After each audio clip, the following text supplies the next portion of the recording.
And today we get to welcome Lani Kamau Yamasaki live with us from the Hawaiian Islands. Hello, Lani. Aloha, Maggie. Thanks for having me. Oh, it's our pleasure.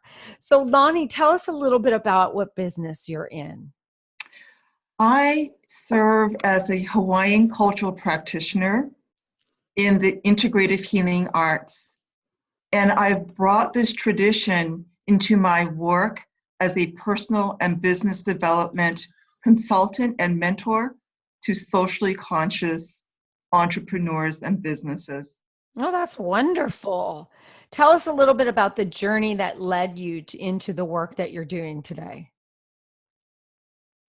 Well, I actually am carrying on our family lineage. And in many ways, I believe that we all have a destiny. You can run, but you can't hide because eventually it will catch up with you if you know that you're here to serve a larger purpose, that you were born here for a larger purpose, and that is to serve humanity and our aina, or nature.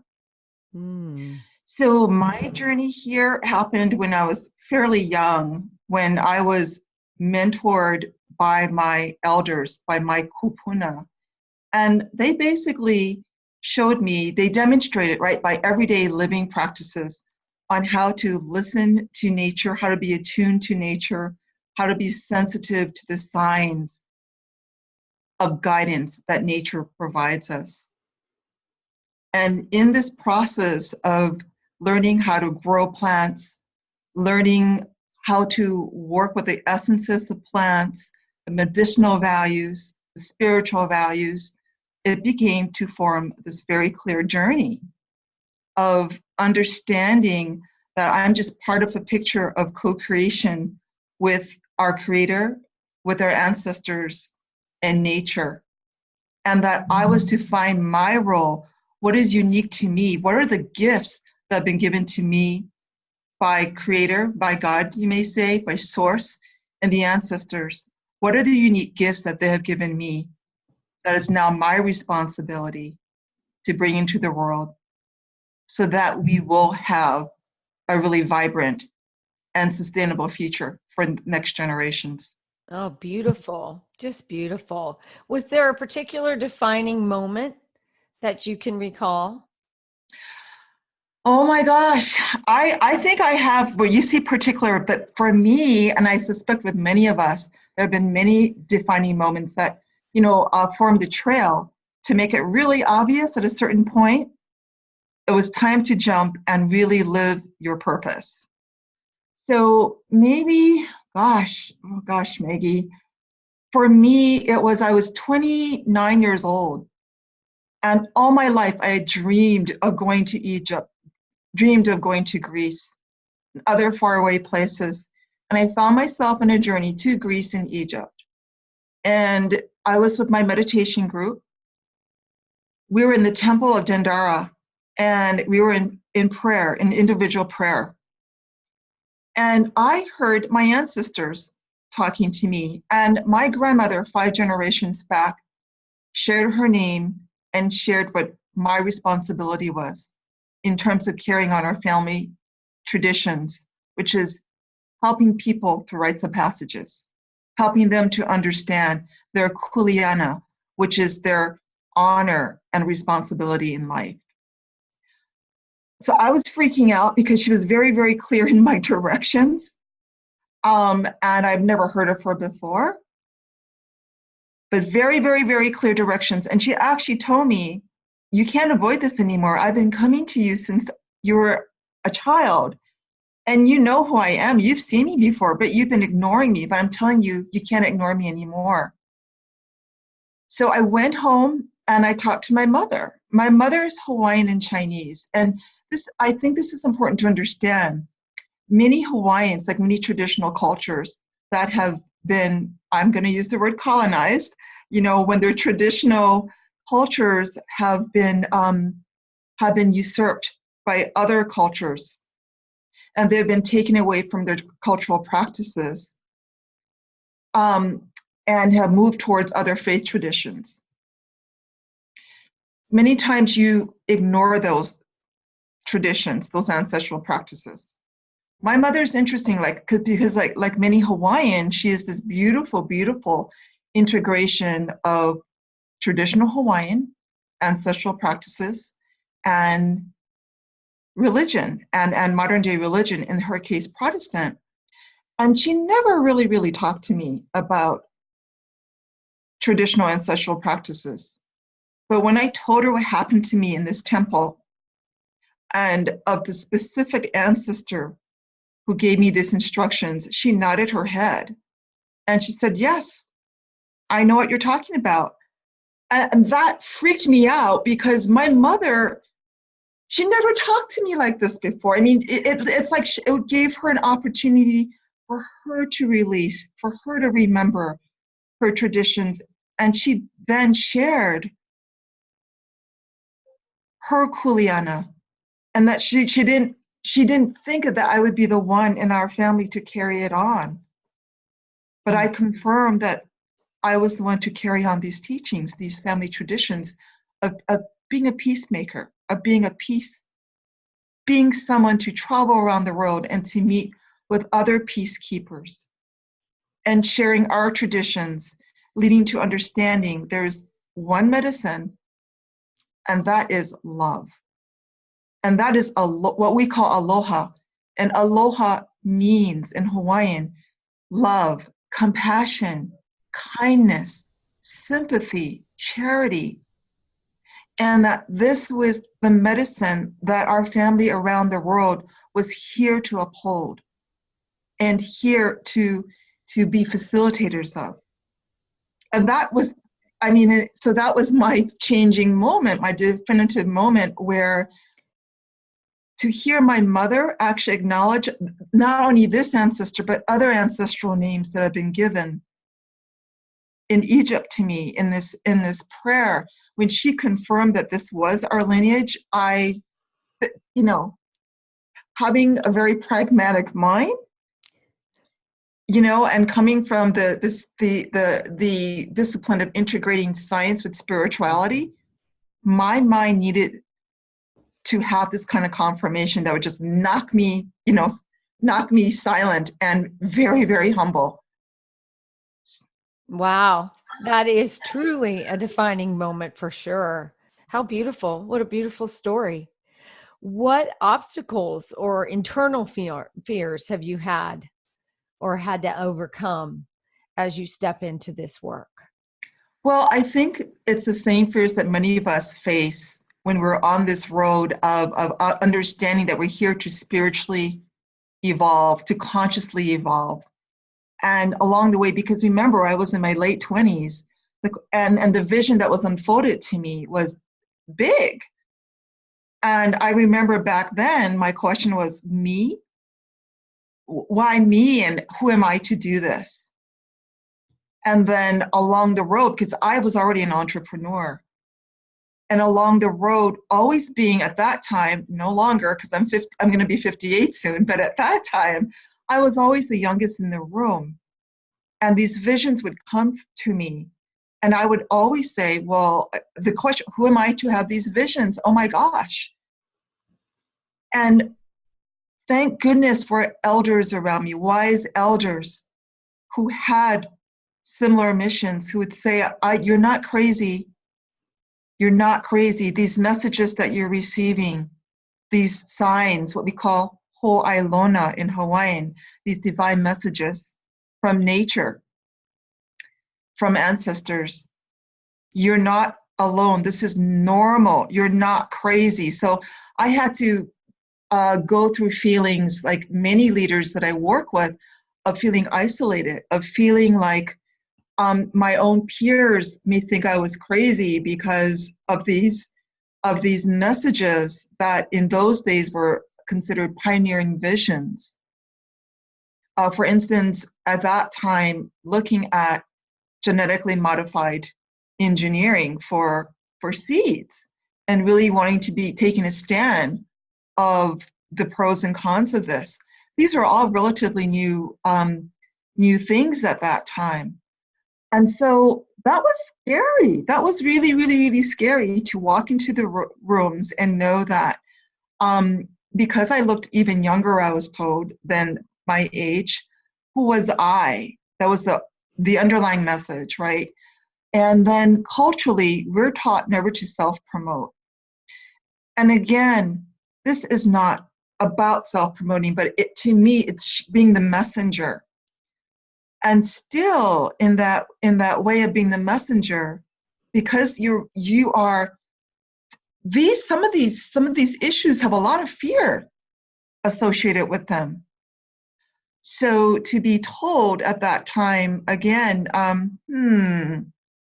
do you have the education to talk about this? Really? I mean, to always to be shown, to be asked, where are your credentials? Where are your credentials? No matter how much, you may have done your studies, people were always looking for PhDs, for instance, with all respect to people with higher academic degrees in comparison to looking at traditional knowledge that our ancestors have passed down. And this is something that many traditional cultures deal with, which is traditional ecological knowledge, or it's called TEK, traditional ecological knowledge, and always having this compared to mainstream science, right? And now we know that the traditional knowledge of our ancestors, absolutely, they are scientists and can stand side by side, shoulder to shoulder with scientists, right? Whether they are in working with plants and pharmacology, or astronomy, or architecture, astrology, physics, you name it. We know that this is the future, and the future is here, where we have to work within the ancestral knowledge, the traditional ecological knowledge, side by side with modern technology, hopefully green technology and science, if we are to have a more sustainable and healthy global commons. And by the way, in Hawaii, what traditional Hawaiian culture says, if our aina, if nature is not healthy, then we as people do not stand a chance of being healthy. And then I think the other thing I wanted to mention is that, oh my gosh, Maggie, entering this field, I never wanted to enter this field of online education, if you will. And you're nodding your head, so you're saying the same thing, right? Folks, you can't see this maybe, but Maggie's nodding her head. And it's like we have no choice, right? It's like, this is the most efficient way to share the knowledge or the messages that are coming through us as venues and as catalysts. So this is really scary for me to come into the world of technology, because I really want, folks don't have a chance to know us one-to-one, right? All they can see is we may be talking heads as we are doing this online work. But if we worked in the old-fashioned way and could meet and we could feel each other's frequencies by being in the same room or even touching each other, that is the way that they can come to know and trust you. So being on this online space is really scary because people don't know who I am. And so my fervent hope and prayer is that somehow people understand that this is not about self-promotion. This is about sharing the ancestral holistic values and practices so that we can come together as a global family and understand that our hope is by coming together and understanding that there's strength through diversity, that by coming together in love and that one medicine of love, this is how we will help each other to remember our own stories and who we are and how we're here to work together so that we will have this more vibrant and hopeful, society for the next generations. So I still deal with that. I have this, I'm a technology, It's difficult too for me as well, because my business surrounds being together with people and teaching them mindfulness and meditation and restoring them to wholeness, to return them back to their eternal state, as opposed to looking outside of themselves for happiness and peace, that it's all inside. We just need to stop long enough to recover it and remember it and find it again. And now more than ever, we need people like you and me who are talking about returning the entire world into community, into connectedness, into consciousness. Because I, for one, don't want to be someone on my deathbed saying, I wish I had, why didn't I? Or, I should have taken the kids here, or we should have done that. And I think especially as, mainland United States citizen, a lot of us get caught up in this notion that everything I need is out there somewhere. And if I can just attain it, I'll be fine. And we think if we work harder, faster, more, we're going to end up getting there. But then ultimately what results is we're very unhappy when we ever attain whatever that is we thought we wanted in the first place. And then we feel lost. I have many clients who are just in that space of feeling lost and not quite certain, is this all there is? Is this what I'm supposed to be doing? Like very much out of touch with how to use their gifts and talents to serve humanity. Like they've lost the touch of that. Like I was not put here on earth to spin my wheels and do the same thing every single day over and over again. And so, my motto is, create world peace one person at a time. And so I do a lot of one-on-one, and I totally understand where you're coming from in terms of the idea that we need to get ourselves out there a little more globally, because we are in a global society, no matter what. And the world does need our conversation. If nothing more than to just elicit some thought, just provoke some conversation and thought. I totally agree with you, Maggie. And I am so excited and delighted by your podcast here, because you are creating a venue for people to listen in, right? To listen into these conversations and hopefully find themselves and give them space to reflect and to find direction. Mm-hmm. Yeah, that is the plan. So what ways have you grown in your journey toward living this life illuminated? Oh my gosh, that's a really great question. I feel that first of all, I think a lot of us like to believe that we're not coming from ego, particularly when we're doing this kind of work. But then I believe that fear is ego, very much a part of ego. So a large part of my journey is just jumping in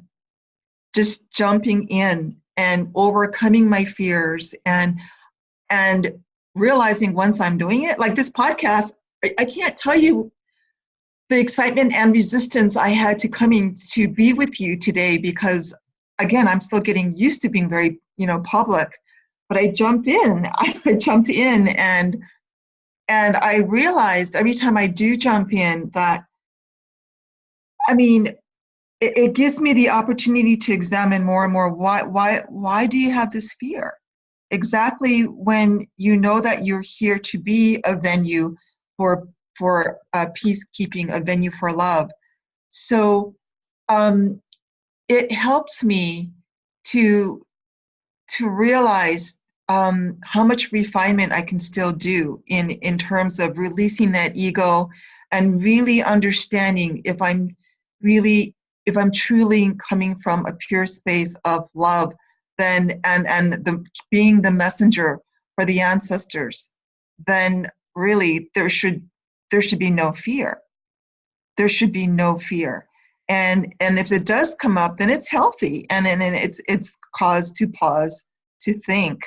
And I realized that being an entrepreneur has been my road to evolving more consciously, because think about it. If there's no steady income, so to speak, other than what you can, co-create with your creator and with your ancestors and with your guides, what better way to test faith? What better way to, there are many ways, but this is one of the ways that I feel has come my way to be more conscious about my own evolution, my own path to more consciousness. It's Did true. did that answer your question? Absolutely. I think Okay. that just this journey for me too has just had me grow and look at things in different ways, but also things I hadn't even looked at before, which is really, really a blessing. Instead of being stagnant in the way I was before, there every day I'm learning something new. And just doing this is also a very big step for me because I'm not a technological person, but I taught myself how to do it. So here we are. Yes, here we are. Who do you feel has most influenced your life path? My elders, in particular, well, I always have to start with my parents. My parents, because they never, I'm also an artist and a pretty well established artist, an environmental artist. And I have to say, my mom always said, "Oh my gosh, you can't survive as an artist. There's no way, there's no way." And, but I have to tell you something. Alongside with that, she always encouraged me. She helped, along with my dad, to give me the tools and the platform. And what I mean by that is not only traditional Hawaiian cultural teachings, but also providing educational venues so that I could pursue my dreams. So I began with my parents, and then amazing elders who, not Halemakua, he's now in spirit, but he was not only my uncle, but my main spiritual teacher, who, if it wasn't for him, I don't know where I would be today. And I unikied, or I graduated with him or under him, or through him, I should say. He would never like the word under, but through him in esoteric Hawaiian traditions, so esoteric Hawaiian healing traditions. And then my other kupuna, my other elder, Beatrice Krause, who was pure German this lifetime.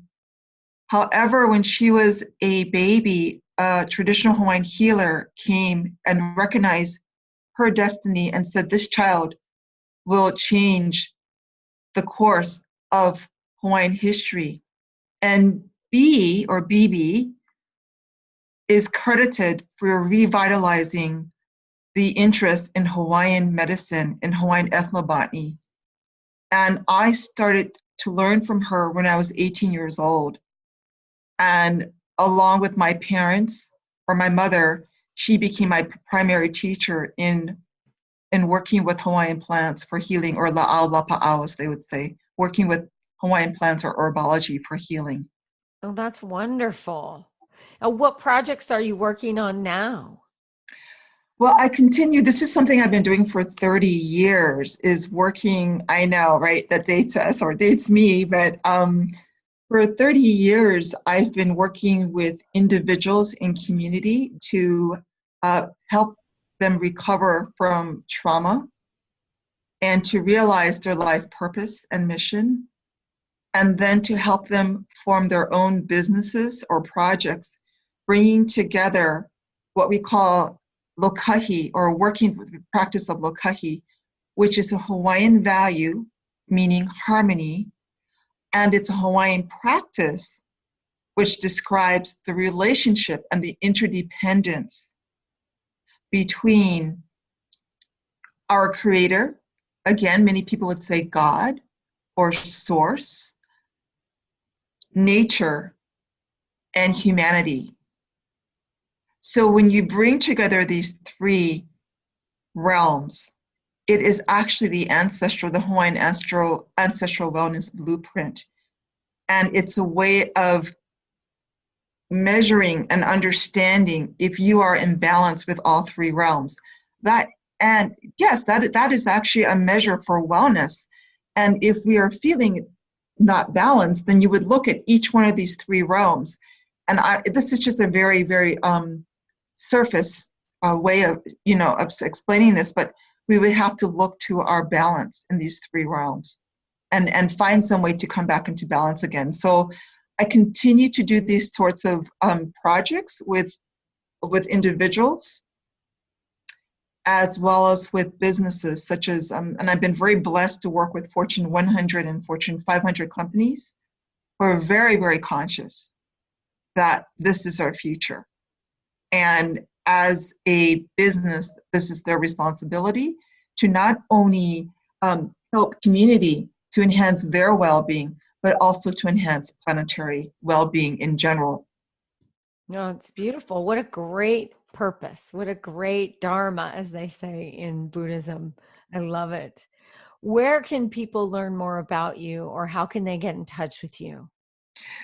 Thank you for asking that. Thank you. Well, I have a very fledgling site because although I've been in business for 30 years, oh my gosh, I started my first website last year. Good for I you. know, so it's very, very basic, but they can find me at it's www.laniyamasaki.com. And maybe we can, let's see. They can also reach you through me if they'd like. That's awesome. Yeah. And thank you. Yeah. I really appreciate that. Yeah. So, what is the one piece of advice that you would give anyone listening to the Life Illuminated podcast today? It would be what my kupuna, what my elders taught me in my early youth, which still continues to today. And that is know who you are and all that you possess. That's perfect. And I really think it is, because all that you possess means you need to understand your values. You need to understand your history. You need to, and that history is, that includes your ancestry. You need to understand where you come from, how that influences you, your gifts that have been given to you by your ancestors, by others. And it goes on. So by knowing what you possess, but in particular, understanding your story, you will have then more clues of how to evolve. And in that process, how do you heal what you came into this world to heal, and therefore become more whole in the process and evolve to a higher consciousness. Yeah, I love that. Well, it has been an absolute pleasure and joy to have you today, Lani. I appreciate your time, and I just love what you're doing, and I'm really happy to partner with you. And I'm excited that you were here to share a little time with us on the Life Illuminated podcast. I'm so grateful, Maggie. Mahalo for all your wisdom and for creating this amazing venue for many of us to share our missions, our purposes. Yeah. Well, we look forward to having you on again in the future and see how everything's going for you. I would be honored. I would be honored and delighted. Mahalo. Mahalo. Okay. So, Lani, what projects are you working on now? Well, Maggie, again, this is going to date me. The work I've been doing for 30 years is helping individuals and communities to recover from trauma. And in the process of and by the way, I want to point out that even watching the news is considered secondary trauma. And I don't know anybody who has not experienced some form of trauma, no matter how happy their childhood has been or their life has been. So that really is a large part of my work, is helping people, understand this trauma and face it head on and create tools, individual tools to help them move through this trauma, and through that, either discover or reignite their mission and their purpose. And then from there, everybody that I work with wants to create their legacy. And that may be as something as simple, but not simple, like I'm here to leave a legacy of love. That is actually a huge legacy, right? And so this process, this work of bringing people through trauma recovery is a term that many use, to discovering their purpose, their mission in life.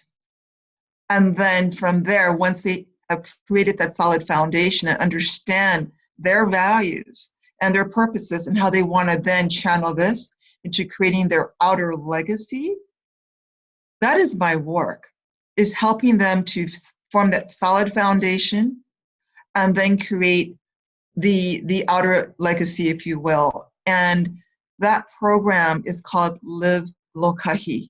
So earlier we talked about Lokahi being a Hawaiian value, meaning harmony, and the practice that describes the interdependence between the spiritual world, humanity, and nature.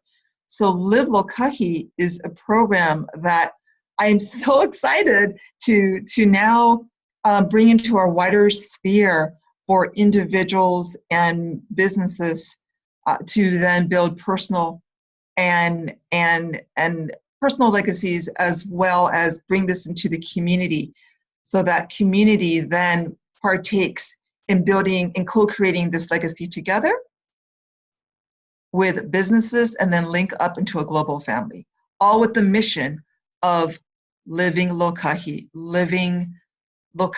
this relationship with spiritual world, humanity, and nature, so that we will have a more sustainable world and global commons. That was beautiful. Beautiful, beautiful. What a wonderful mission and a great purpose. I love it. I love it.